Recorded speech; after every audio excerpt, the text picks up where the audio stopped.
स्थानिक स्वराज्य संस्था निवडणुकांमध्ये भाजपच्या मदतीसाठी पुन्हा आरएसएस धावून आलाय। राष्ट्रीय स्वयंसेवक संघाची आज नागपूरमध्ये महत्त्वाची बैठक झाली। या बैठकीला स्वतः मुख्यमंत्री फडणवीस देखील उपस्थित होते। आता हे बळ निवडणुकांना भाजपसाठी स्थानिक पातळीवर काय करिश्मा दाखवणार याची उत्सुकता आहे।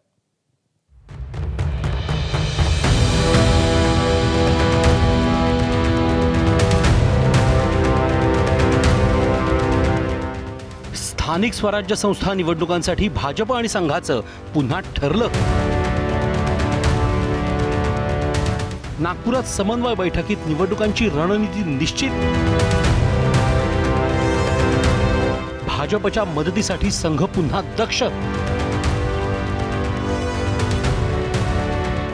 राज्यात स्थानिक स्वराज्य संस्था निवडणुकांचे पडघम वाजू लागलेत। त्यातच भाजपच्या मदतीला पुन्हा एकदा संघ सरसावल्याचं दिसून येत आहे। नागपुरात डॉक्टर हेडगेवार स्मृती भवन परिसरात संघाचं आणि परिवारातील संस्थांचं मंथन सुरू आहे। एरवी अशा बैठका हा संघाचा नियमित उपक्रम असला तरी या बैठकीला मुख्यमंत्री देवेंद्र फडणवीस उपस्थित होते। तब्बल 5 तास फडणवीस या बैठकीत होते। त्यांच्यासोबत केंद्रीय मंत्री नितीन गडकरी आणि विदर्भातले भाजप मंत्री आणि विदर्भातले जवळपास सर्व आमदार उपस्थित होते। या उपस्थितीमुळे भाजप आणि संघाची ही समन्वय बैठकच होती हे निश्चित झालंय।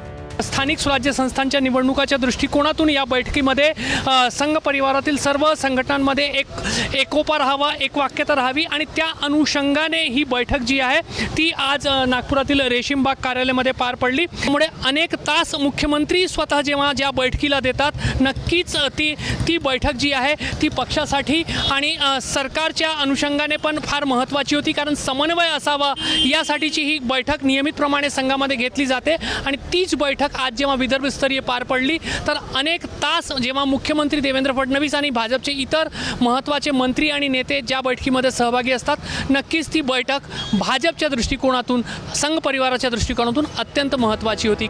लोकसभा आणि विधानसभा निवडणुकांच्या दरम्यान संघ आणि भाजपच्या 5 बैठका झाल्या। लोकसभा निवडणुकीनंतर 5 जूनला फडणवीसांनी पत्रकार परिषदेत राजीनामा देण्याची इच्छा व्यक्त केली। त्यानंतर 6 जूनला दिल्लीला रवाना होण्यापूर्वीच फडणवीसांच्या नागपूरच्या निवासस्थानी सहसरकार्यवाह अतुल लिमये आणि फडणवीसांची बैठक झाली। त्यानंतर 23 जुलैला मुंबईत सहसरकार्यवाह अरुण कुमार, अतुल लिमये आणि चंद्रशेखर बावनकुळेंनी फडणवीसांशी चर्चा केली। त्यानंतर 3 ऑगस्टला नागपूरला रेशीमबागेत फडणवीसांची पुन्हा अरुण कुमार, अतुल लिमये यांच्याशी चर्चा झाली। 9 ऑगस्टला संघाच्या विदर्भ प्रांत समन्वय बैठकीतही फडणवीस सहभागी होते। लोकसभा आणि विधानसभा निवडणुकांदरम्यान संघ आणि भाजप यांच्यात 5 बैठका झाल्या।